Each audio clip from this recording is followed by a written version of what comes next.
हम लोग पढ़ेंगे एक दुनिया समानांतर। कहानियों की यात्रा ही अभी चल रही है। कहानियाँ सरल भी हैं और मज़ेदार भी। नहीं,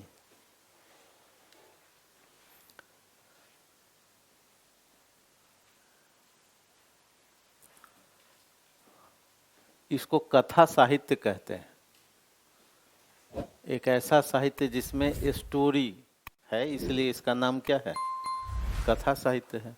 और कथा साहित्य के दो हिस्से हैं, एक कहानी और दूसरा उपन्यास। नहीं, कथा साहित्य के दो हिस्से हैं, एक को क्या कहते हैं? कहानी कहते हैं, और एक को उपन्यास कहते हैं। आपसे कोई पूछे कि कथा साहित्य क्या है, तो आप कहेंगे जिसमें कथा की प्रधानता है। और ये दो प्रकार का है, एक कहानी और दूसरा उपन्यास। ठीक है, दोनों में कुछ बेसिक डिफरेंस होगा। जैसे यहाँ पर कथानक एक होता है, एक ही कथा चलती सामान्यतः। उपन्यास में कई कथाएं चलती। उपन्यास जब आप पढ़ेंगे, जैसे मान लिया आपने गोदान देखा या मैला आंचल पढ़ा, तो इसमें कई कथाएं चलती हैं। कई कथाएं, एक मुख्य कथा होगी, मुख्य कथा होगी, और एक क्या होगी? सहायक कथा। कई सहायक कथाएं होंगी। जैसे गोदान पढ़ेंगे तो होरी की कथा मेन कथा है, लेकिन गोबर और झुनिया की भी तो कथा है। नहीं, मेहता और मालती की भी तो कथा है। तो ये सब सहायक कथाएं है ना। झुनिया और गोबर की भी कथा है। तो उपन्यास में मुख्य कथा के समानांतर और भी कई कथाएं होती, लेकिन कहानी में सामान्यतः क्या होती है? एक कथा होती। आपने पूस की रात पढ़ी तो कई 7 सहायक कथाएं तो थी नहीं, है ना। आप बड़े घर की बेटी पढ़ते हैं, आप कफन पढ़ते हैं, आप ईदगाह पढ़ते हैं, तो एक मुख्य कथा चलती रहती नहीं। और उपन्यास में क्या होता है? एक मुख्य कथा होती है और उसके सपोर्ट में और भी कई सहायक कथाएं होती। दूसरा, यहाँ चरित्र कम होते हैं। चरित्र का मतलब पात्र, ये कम होंगे, चरित्र कम होंगे। जैसे आपने पढ़ा पूस की रात, कितने कैरेक्टर हैं? नहीं, कैरेक्टर कम है।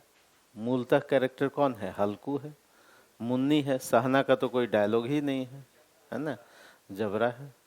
तो 3 कैरेक्टर है पूस की रात का, हल्कू है और मुन्नी है और जबरा है। सहना का जो भय है वो बैकग्राउंड में, सहना आया है, अभी तो बोला कुछ नहीं है उसने, लेकिन उसका आना ही काफी है ना, आना ही काफी है, उसने कुछ बोला नहीं। ठीक उसी तरह से आपने पढ़ा गुल्ली डंडा कहानी, तो 2 कैरेक्टर हैं, एक आत्मकथात्मक रूप से मैं और दूसरा गया, यही 2 कैरेक्टर। तो कहने का मतलब है कि कहानियों में कैरेक्टर कम होते हैं, लेकिन उपन्यास में कई चरित्र होते हैं। जैसे आप अगर गोदान पढ़ेंगे तो उसमें 50+ चरित्र है, 50 से अधिक कैरेक्टर। मैलांचल पढ़ेंगे तो 250 से अधिक कैरेक्टर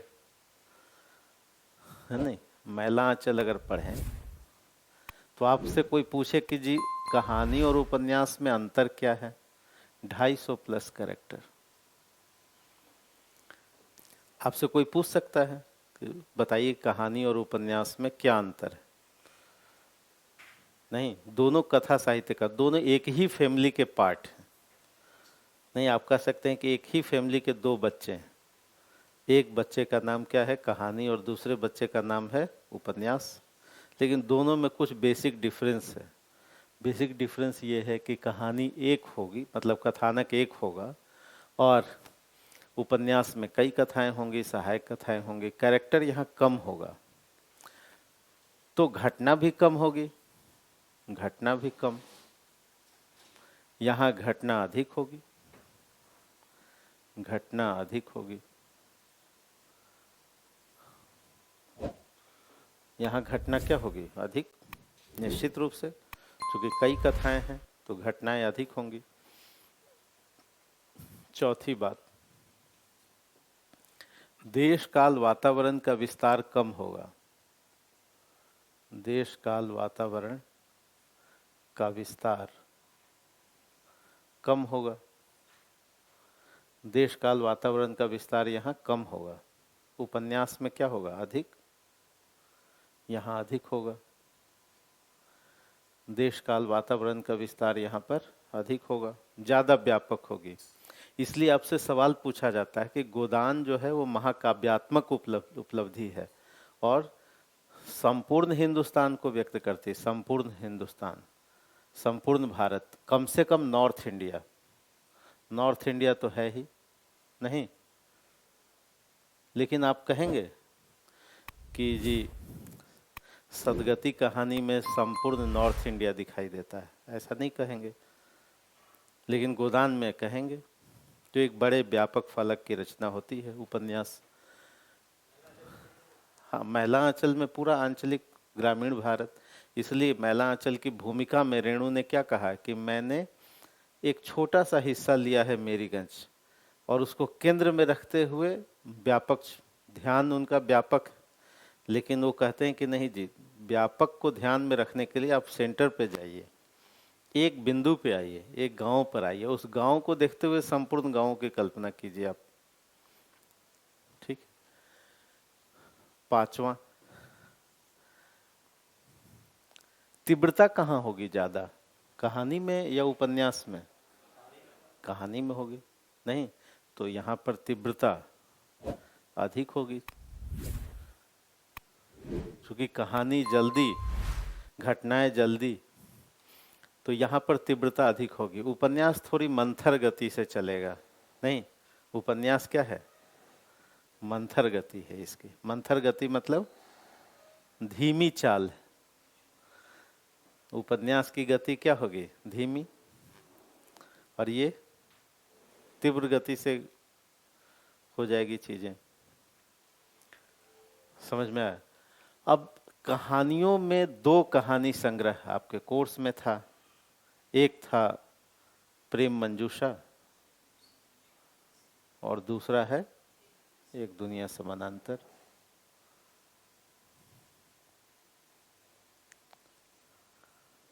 एक दुनिया समानांतर में नई कहानी, आंदोलन की कहानियां, नई कहानी हम लोग समझेंगे बाद में कि ये नई कहानी की विशेषता क्या है और पुरानी प्रेमचंद युगीन कहानियों से डिफरेंस क्या है। लेकिन पहले कहानियों को समझ लेते हैं। ये प्रेमचंद की कहानियां। तो कहानी की विकास यात्रा को हम लोग दोनों जब दौर पढ़ लेंगे तो फिर एक क्लास में कहानी की विकास यात्रा को ही देखेंगे। प्रेम मंजूषा और दूसरा है एक दुनिया समानांतर। तो आपसे ये पूछा जाता है कि नई कहानी की विशेषता बताइए, तो हम लोग दो चार कहानी पढ़ लेते हैं, फिर उसके बाद विशेषता समझना आसान हो जाएगा। नई कहानी की विशेषता बताइए, या आपसे पूछा जाता है कि दोनों में डिफरेंस बताइए, दोनों में अंतर बताइए, ये भी सवाल आता है। नई कहानी की विशेषता बताइए या दोनों कहानियों में डिफरेंस बताइए। तो हम लोगों ने प्रेमचंद की कुछ कहानियां पढ़ी हैं, अब एक दुनिया समानांतर की कहानियों को पढ़ेंगे। तो डिफरेंस देखना, जब दोनों कहानियों की यात्रा को समझ लेंगे तो डिफरेंस समझना क्या हो जाएगा? आसान हो जाएगा। और नई कहानी की विशेषता, यानी ये जो कहानी चैप्टर है वो प्रथम पत्र में भी है, फर्स्ट पेपर में क्या है? कहानी का उद्भव और विकास, कहानी का उद्भव एवं विकास। और द्वितीय पत्र में क्या है? द्वितीय पत्र में कहानी पढ़ना है। तो कहानी से एक प्रश्न कहाँ कहाँ होगा? फर्स्ट पेपर में भी होगा। फर्स्ट पेपर में कहानी का उद्भव और विकास या नई कहानी की विशेषता या प्रेमचंद युगीन कहानी और नई कहानी में डिफरेंस, ये कहाँ पूछा जाएगा? फर्स्ट पेपर में। फर्स्ट पेपर में आपने समझा है कि दो भाग है, एक भाषा खंड है और दूसरा साहित्य का इतिहास है। तो ये साहित्य के इतिहास में आएगा। क्या आएगा? कहानी का उद्भव और विकास। और ये कहानियों पर समीक्षा कहाँ आएगा? सेकंड पेपर में। और यहाँ से व्याख्या भी हो सकती है, व्याख्या से भी सेकंड पेपर में पूछा जा सकता है। इन दोनों से, चाहे वो प्रेम मंजूषा से भी पूछ सकते हैं और एक दुनिया समानांतर से भी पूछ सकते हैं, तो व्याख्या भी पूछी जा सकती है।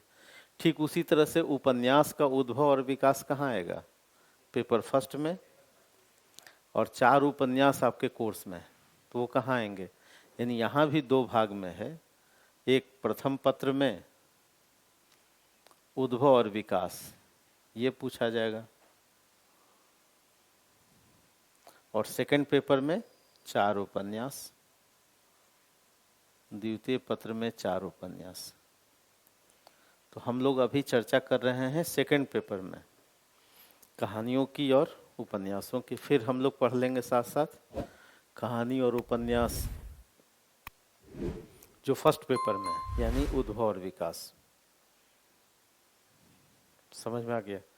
4 उपन्यास आपके कोर्स में है। कौन कौन? गोदान, दिव्या, मैलांचल और महाभोज।